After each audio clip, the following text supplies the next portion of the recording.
Good afternoon, ladies and gentlemen. I would like to welcome you at our annual Organ Donor Tribute Day, which is a very special event for us, for the donor families.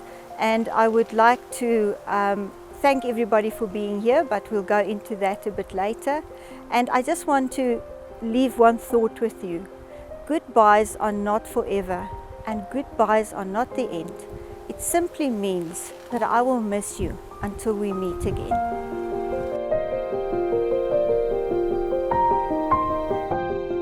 Good day all on this very special occasion. It's celebrated annually and part of giving back to a very special group of people. My name is Graham Paget. I am a nephrologist and I work at the Charlotte Macheke Academic Hospital and also the Donald Gordon Wits Medical Center in Johannesburg. I have been involved in transplantation for, perhaps over 20 years. As a physician.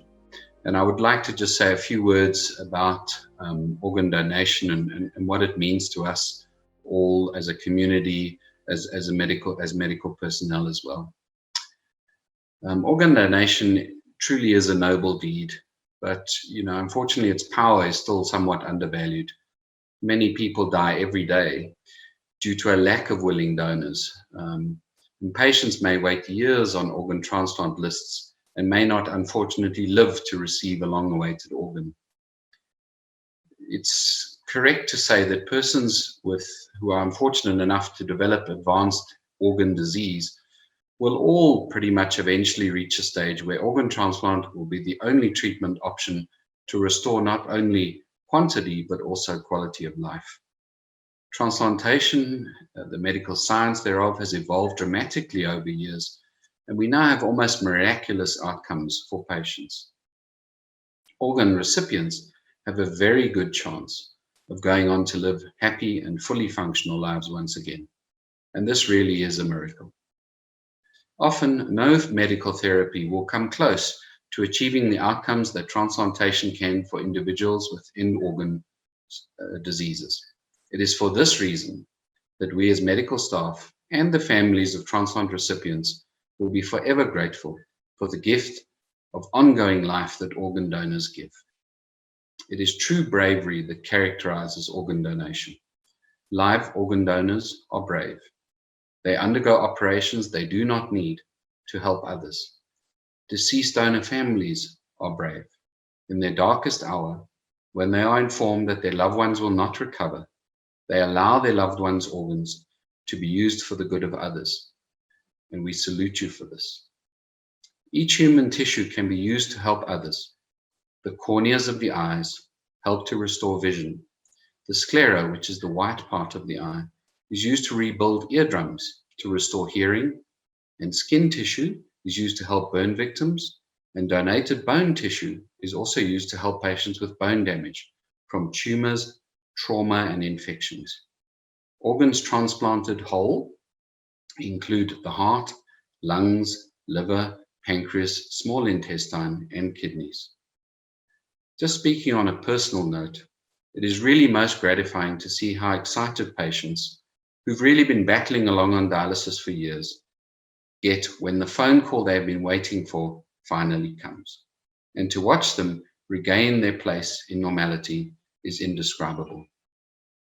I came across a poem by Robert Test, which, to be honest, I think best sums up the gift of donation. If you would permit me to read this poem for you, I think this poet really said it the way no one else can. The title of the poem is To Remember Me.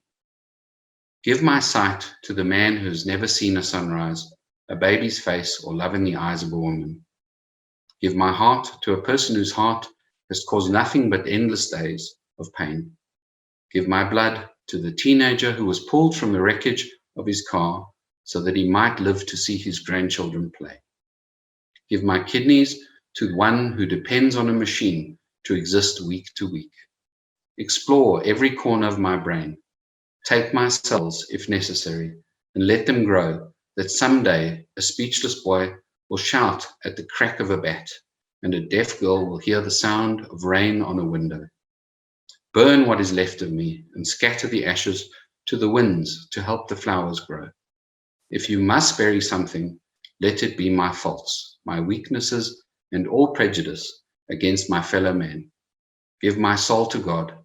If by chance you wish to remember me, do it with a kind deed or a word to someone who needs you. If you do all I ask, I will live forever. Thank you very much for your attention. Thank you for all who have contributed to this day. Once again, to the donor families and the live donors who have donated organs, for others in need, you are truly appreciated and we all salute you. Thank you very much from Graham Paget. Good day.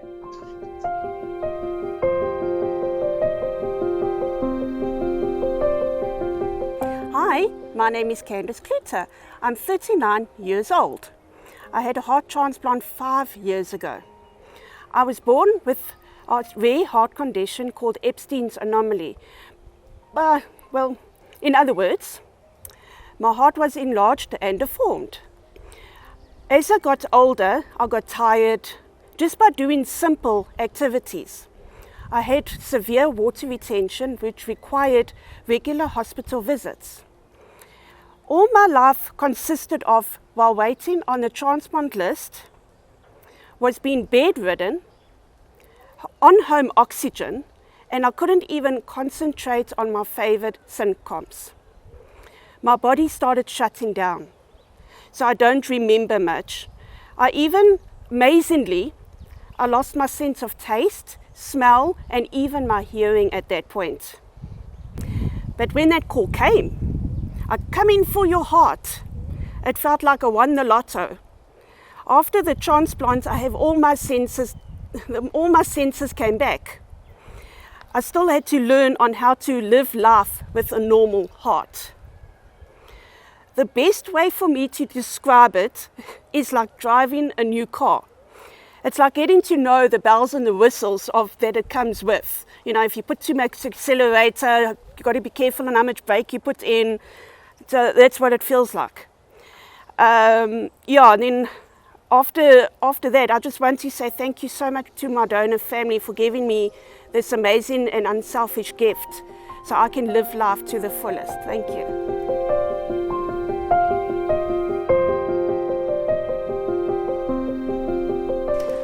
Hi everyone, I'm Talia Isaacs. Several years ago I received a bilateral lung transplant.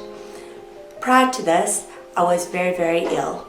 I got a rare condition that resulted in my lungs deteriorating and ultimately having a lung function of just 14%. 4 months prior to my transplant, I was moved to ICU where I stayed for the duration of time leading up to my transplant. Waiting for this transplant was very, very scary, long, draining, sad, and yet also hopeful in hope that I would still be able to live a normal life after my transplant. The night that I got the call for my transplant was just the most surreal feeling I'd ever had. On one hand, I thought that was a dream. On the other hand, I was just so honored to have received this call that I'm getting another chance at life, that I've got to take advantage of life and live life to the full, and live life for the donor who had given me the opportunity to live life. That night, I decided I was going to fight, and I was going to fight for both me and my donor.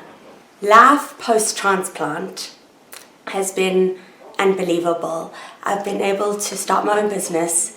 I have been blessed with 3 beautiful baby girls, triplets, through surrogacy, and I lead a very normal, happy life. And every single day of that, I appreciate my lungs. I watch them expand and contract, and I do so with my donor in my thoughts. Today is a day to thank you, all the donors and donor families. Thank you for giving us the opportunity to live life, to be able to experience the things that we want to still experience. Thank you and your loved one for giving us the opportunity to live life. Today, we mourn with you, we mourn the loss, and never forget the loss that you're experiencing. And we celebrate you because you are the people that have given us life. Thank you, thank you, thank you. My heart is filled with so much gratitude towards my donors family and to all of you for giving people so much opportunity to live life. Thank you.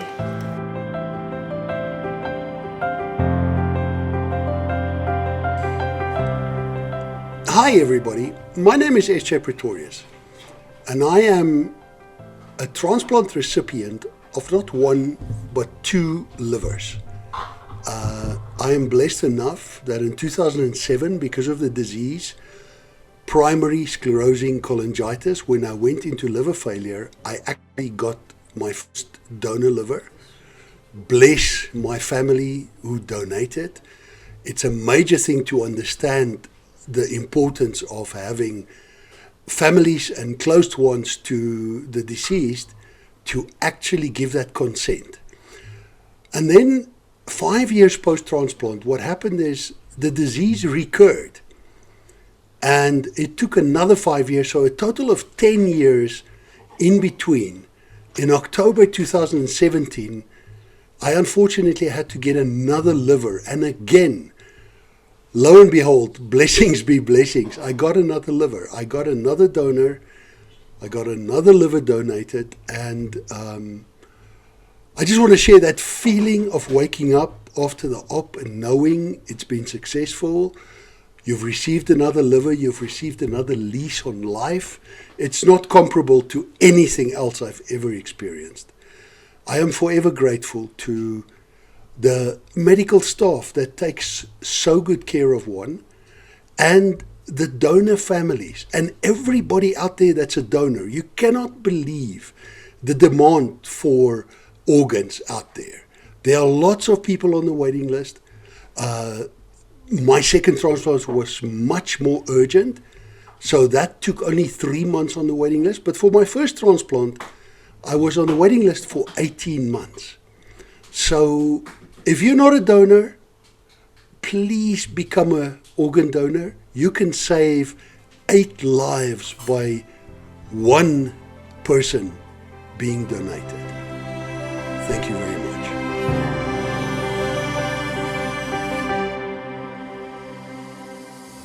Hi guys, I'm Dion Bueta. I received the double organ transplant on the 10th of September 2018. It was it was the biggest gift I got from God that day, and it was 10 days before my birthday, so it was the biggest gift I could have got in my whole life. It changed my whole life. I had it difficult from day one. I lost one kidney as a baby. On 18 months old, they diagnosed me as a type 1 diabetic. I had it very severe. In 2010, I lost my left eye. I got a prosthesis in. And then, my journey was just growing up in hospitals, injecting, and went for the dialysis. For 2 years, struggled to get on the list. And by God's will, I made it. I got the phone call. I went, got the organs, and I made it. Yes, and I also just want to say thank you for the family, for me to have a second chance in life. They told me I could never have kids. I got a little boy the 21st of Jan. It was one big blessing because I didn't have a long time with my parents after I got the transplant, because in a year and a half's time, I lost both of them. So it was a hard journey for me. And by God's grace, I'm going on drinking my medication every day, seeing the doctor once every second 2 months. And everything by His grace, it's going well. Everything's working. No hospitals, just doctor's appointments. And then I just want to ask everybody out there, guys, it makes a big difference. Phone the donor people, become a donor. It can be anything. There's lots of stuff you can donate to help anybody. It doesn't even have to be organs. As long as you are compatible, There is tests, I believe, that they can do to see if you're compatible or not. But please, it makes a big, big difference. I'm a walking miracle for someone that was capable to put their self and their life online to give me one of the biggest second chances that I'll never get in my life again. And you don't get a second chance like this. So please, if you guys can donate, it will mean a lot for people that's on the list, and that list is very long. There's people that doesn't even make it off the list. They stay there for years. So please, guys, and thank you very much. I appreciate it.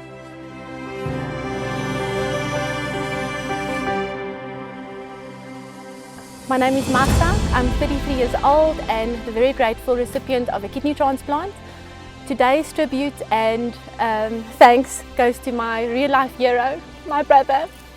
So I apologize in advance if I do become emotional, but my gratitude and appreciation brings up so many emotions that if I imagine how extremely ill and sick I was, and I was really at death's door, and how this transplant has actually saved my life.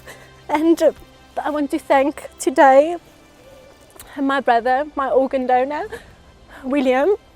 He knows what this means to me and how my life was changed forever with the second chance that I've been given.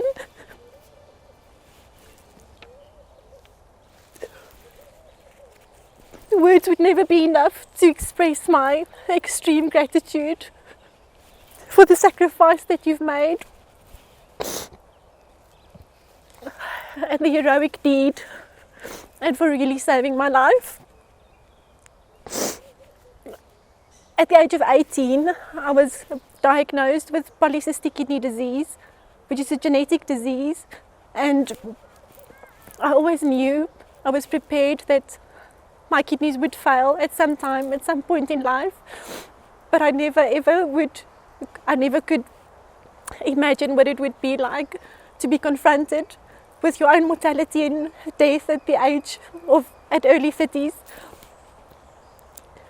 My kidneys failed and I was confronted with dialysis 3 times a week, which completely ruled my entire life. Without hesitation, my brother stepped up and he was willing to donate to me. We went through all the testing from head to toe and he came back as a perfect match, a 6 out of 6 match. Today I want to thank you, my dear brother, for giving me a chance to see my daughter grow up, for giving me a chance to live my life at the fullest, and for appreciating every single second of my life that has been saved. Thank you for giving me a chance to be brave, to be kind, and to be grateful. The organ donors really do save lives. Thank you for giving me the gift of life. I admire and I respect you so much for the great sacrifice that you've made. There's a special place in heaven just for you. Change your life, be an organ donor, and be someone's hero. You cannot use your organs in heaven anyway. Thank you.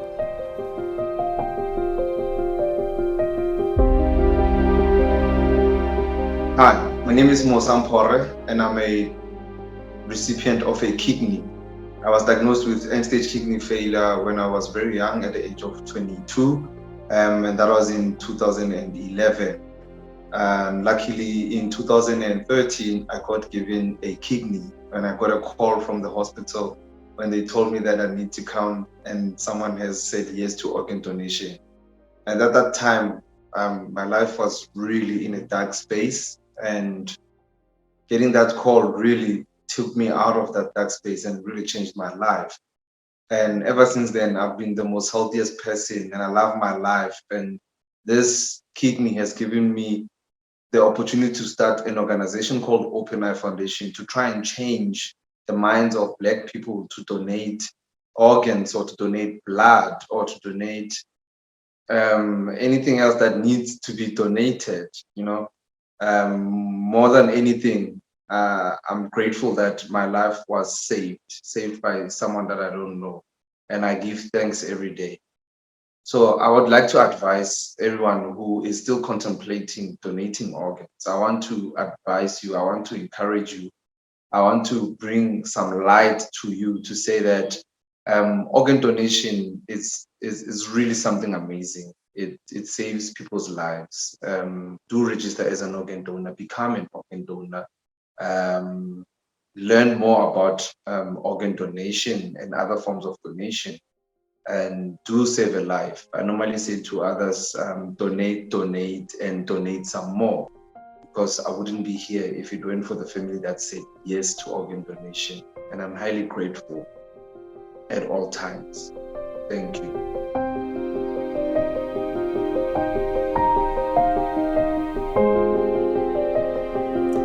Werner Nel was an exceptional man who lived an exceptional life and left an exceptional legacy when he died.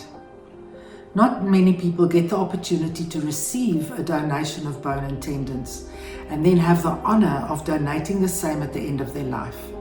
Werner was destined to be this exceptional.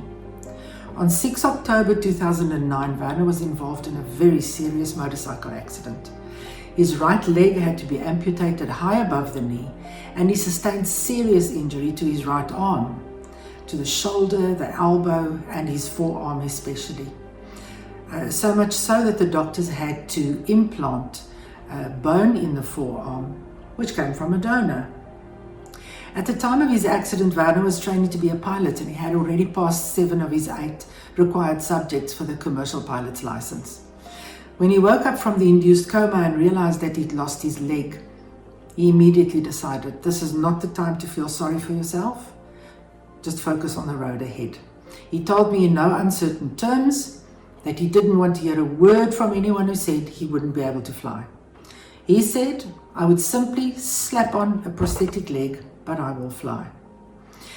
His arm was a similar challenge due to the fact that the doctor said his arm would never be able to fully extend. He disregarded that completely, and he started exercising that arm from day one, as he needed that to control a steering column of the aeroplane. To fly without a leg may be possible. Without a leg and an arm, highly improbable. So the arm was really of absolute necessity for him. When he was discharged from hospital 6 weeks later, he was focused on one thing and one thing only, and that was to fly again. He passed the last subject a few months later and was back in the air not long after. Now, this short sentence can never convey the pain, the suffering, and the frustration that he had to endure before he was able to take off and land a plane again. I saw him cry, I heard him swear, I saw him throw stuff, but I never ever heard him complain or feel sorry for himself or ask, oh, why me, why me? Never. He was 100% focused and determined to fly again. Over the next 7 years, it became clear to Werner that he had a purpose in life. He came to realize that there were many people who, due to the lack of funds and the very high cost of prosthetics, would be stuck in a wheelchair or on crutches for the rest of their lives. When Werner was forced to use crutches, he felt disabled. He wouldn't leave the house, he didn't want to see people. The moment he slapped on the prosthetic leg, he became larger than life. He was confident, enthusiastic, somewhat crazy, and a go-getter like no other. He therefore had immense empathy with people who could not afford the luxury of a prosthetic leg. That would be the difference between living and merely existing. Werner started setting his sights on aerobatic flying. He had it all planned. He bought an aerobatic plane and with the help of friends repainted it in the colors of his charity that he set up called Flying Bear, with his slogan, endless possibilities, all over. A number of pilot friends, some of whom are national aerobatic champions, who believe in his mission, offered their expertise in their planes and trained him. On the 1st of October 2017, he flew his first solo flight in ZSVAR, or Victor Alpha Romeo. It was the best day of his life. He had reached his goal and truly lived his own slogan, endless possibilities. The morning of 6 October that same year, he received a call from one of the nurses from the ICU of the hospital where he was in after his motorcycle accident, and she asked him to please come around and chat to a patient who had to decide on amputation of a limb. He immediately made off to the hospital and spent quite a few hours with this patient. He left just after lunch and made his way to Kitty Hawk Aerodrome where his plane was, as he wanted to desperately repeat the experience that he had the previous Sunday. The first flight for the day was perfect, and when I spoke to him just after 4 p.m, he told me that he was just going to fly one small little sortie because it was such a beautiful day. Engine failure after takeoff in an aerobatic plane is usually a death sentence, which it was for Werner on 6 October 2017. To the day, exactly 8 years after his motorcycle accident, when his heart stopped and he had to be resuscitated. The moment I realized the significance of this date, the most profound peace came over me, and I had absolutely no doubt that Werner's creator allowed him to return to his life 8 years ago, albeit with one leg, as it was his destiny to inspire, motivate, and encourage people whose only hope was to die and be rid of the hardship that they were suffering. To this day, I still know for a fact that Werner had fulfilled an 8-year contract with flying colors, and his job here was done. And then in the following week after his death, I got a phone call from Mana Horn from the Center of Tissue Engineering, who in the kindest way possible asked for my permission to harvest bone and tendons from Werner. At first the question confused me, because like many other people, I was sure that donating is only possible if the patient is still alive. She set me straight and gave me all the facts, and I said I would get back to her the next morning because I just wanted to chat to Werner's brother and make sure that he would be okay with it. We both instinctively knew that Werner would absolutely jump at the opportunity to still be of service even after his contract had expired. It was only after I gave Marla my blessing that it dawned on me that this amazing young man who received a donation of a piece of bone that helped him realize his dream of flying was able to help more than 50 other people by paying it forward. And it was that realization that brought me the absolute acceptance of Werner's death. Every moment from that day to this moment here today, I still feel the most profound peace, knowing that Werner came full circle and left this life leaving far more behind than what he ever took. It is my wish to pay it forward on Werner's behalf by telling his story far and wide, and thereby encouraging as many people as possible to register as organ donors. We can take nothing with us when we leave this life in this body, but we can be the change in someone's life which will make the difference between feeling hopeless and devastated to living a full and meaningful life. Please do it. Register now. If you don't have time or don't want to take the effort to go onto the internet and register, then do the next best thing and tell your loved ones that this is your wish and this is what you would like to happen if you are obviously unable to speak for yourself. Do it. There's no reason not to.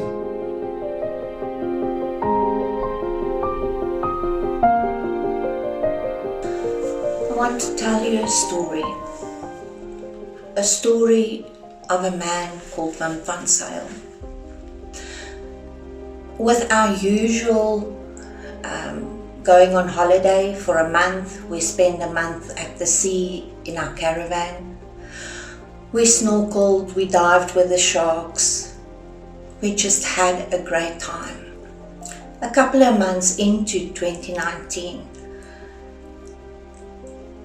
the phone call came that everybody dreads. It was my son. Mom, come quick. Wim has been admitted to Mill Park Hospital. I was working from home. The 30-minute drive to Mill Park felt like years, hours. I arrived there, no shoes, my daughter and I and my son was there. We were taken to a counselling room where Dr. Muller, from a neurologist from Molpark, came and sat with us and said, "My dear, your husband is very ill. He had multiple strokes in multiple areas of the brain." My words came out, but he's a fighter. 4 years ago, he had 4 heart attacks and he pulled through.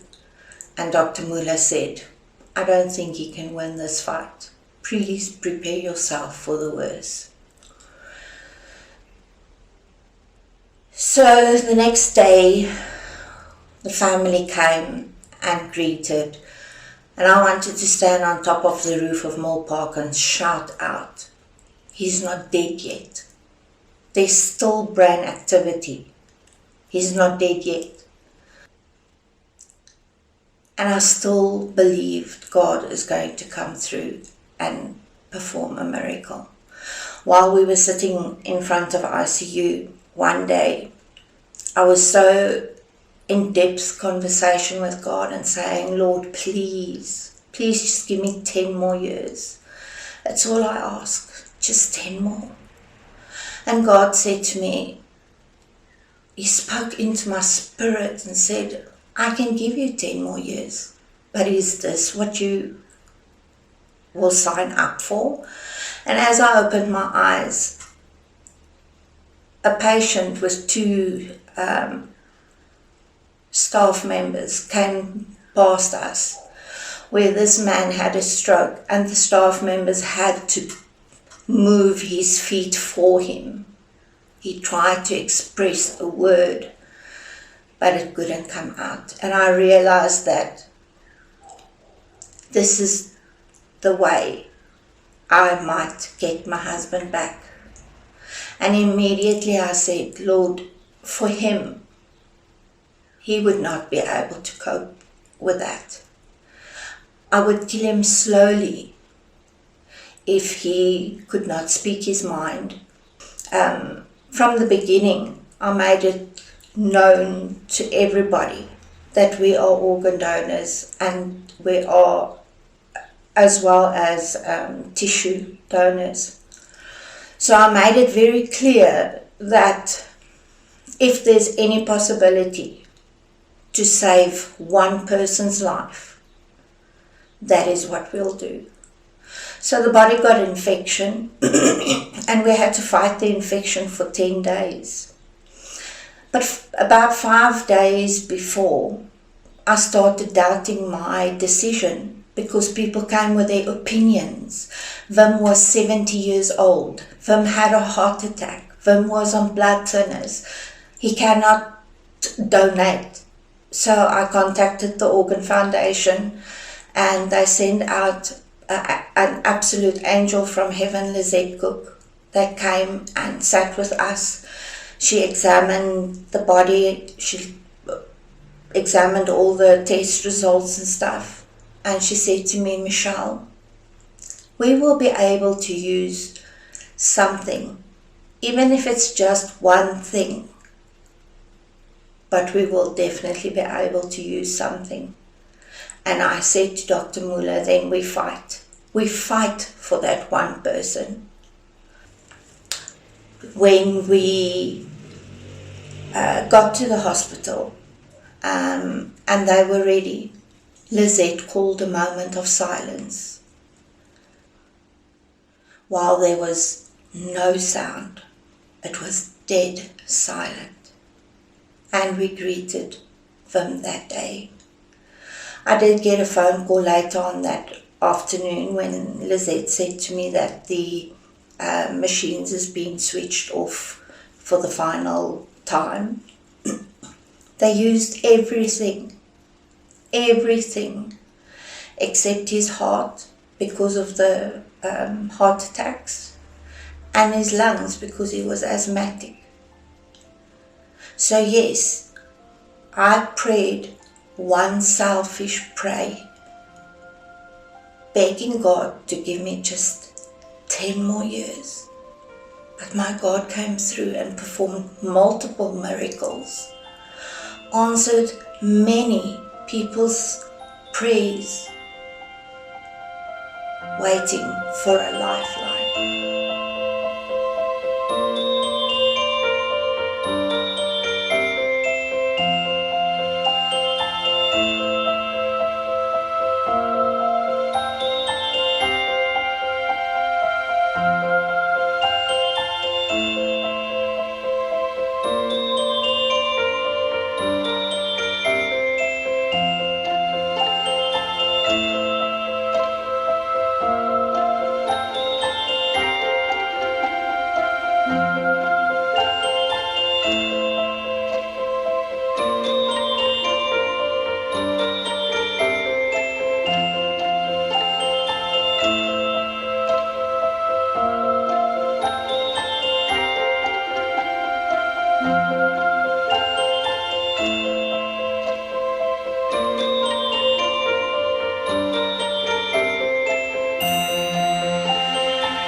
The candlelight ceremony has a very special meaning for us, and I'm going to use a quote from Yunus.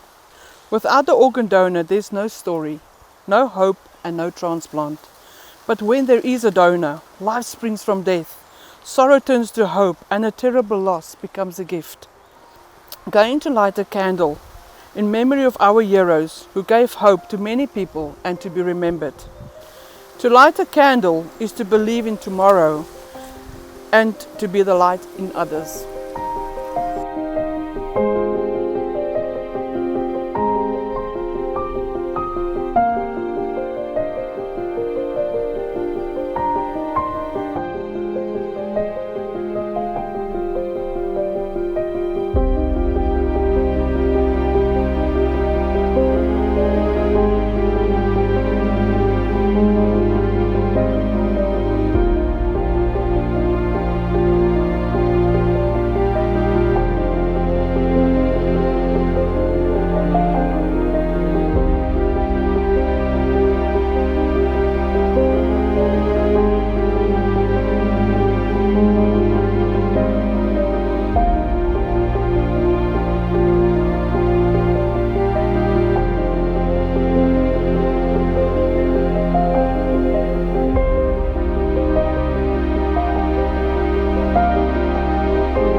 afternoon, ladies and gentlemen. In closing today, I would like to read you a poem.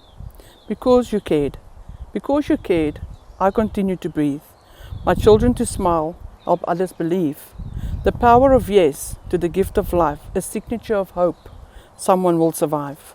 Legacies recreated through a recipient's voice. A donor's selfless act now gives me a choice. Doctors and nurses, organizations, volunteers, awareness and education. The list go on, and we thank you every day. Despite that you are gone, I'm prepared to make certain your memory lives on. Has today not just been a wonderful day? It has taught me it's not just about donation, but it's definitely about giving and making a difference in everybody's life. Thank you seemed to be a small word, but the feeling is real deep, and it's not just an ordinary word. It's a word that keeps forever. We would like to thank every donor family for their selfless act, as in your darkest moment you were thinking of others. We thank every transplant coordinator, doctor and multidisciplinary team who's been involved in transplantation. Thank you to all the brave recipients who live life to the fullest and embrace the gift of life. Thank you, Professor Paget, for a heartfelt message, and thank you to all the speakers and organizers for this memorial event. I would like to thank the following institutions: Netcare Transplant Division, Gauteng Provincial Solid Organ Transplant Division, the Centre of Tissue Engineering, Organ Donor Foundation, the Fourways Memorial Park, the Zeng Engravers, and a special thank to Emmanuel and Jacques from EP Digital, who made the virtual event possible. Ladies and gentlemen, as we close this event, may the Lord bless you and keep you. Make His face shine upon you and be gracious to you. May the Lord turn His face towards you and give you peace. We come to the end of our Organ Tribute Day of 2021 and would like you to enjoy the last video with us. Thank you very much.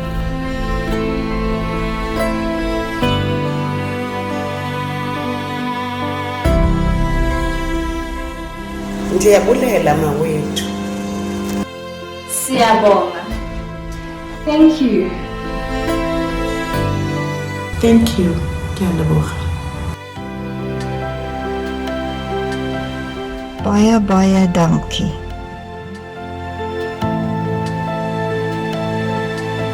Siyabonga.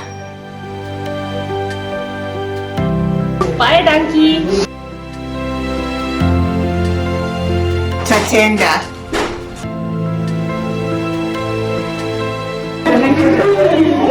Thank you. Enkosi. Thank you.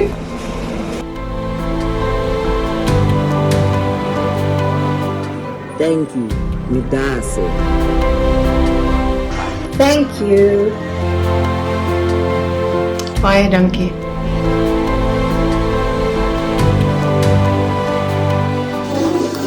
Thank you very much. Baie dankie. Thank you. Obrigado. Siyabulela kakhulu. Akhenza. Ukhenza. Thank you. Thank you so much. Baie dankie. Shukran. Kati. Baie dankie. Ndiyabulela tata.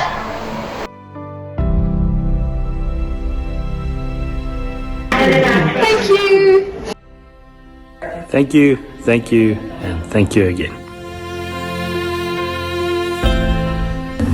Thank you, Nandri. Baie dankie. Yakhenza. Siyabonga.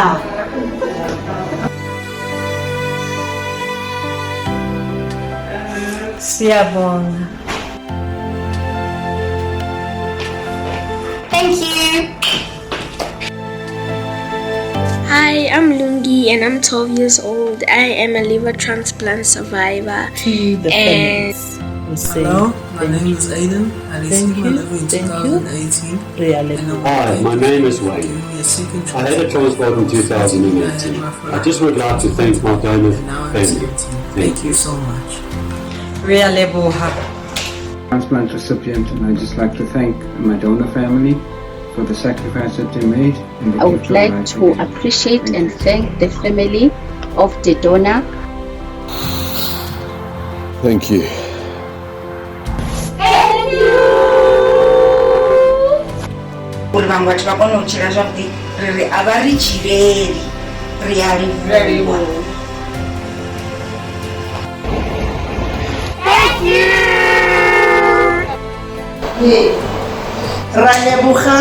Ralebuha kakhulu. Roliwa ngamanda.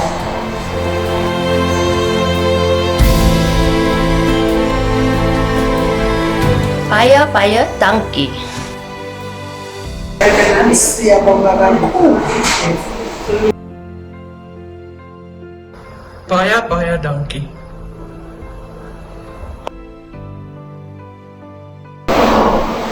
Siyabonga kakhulu.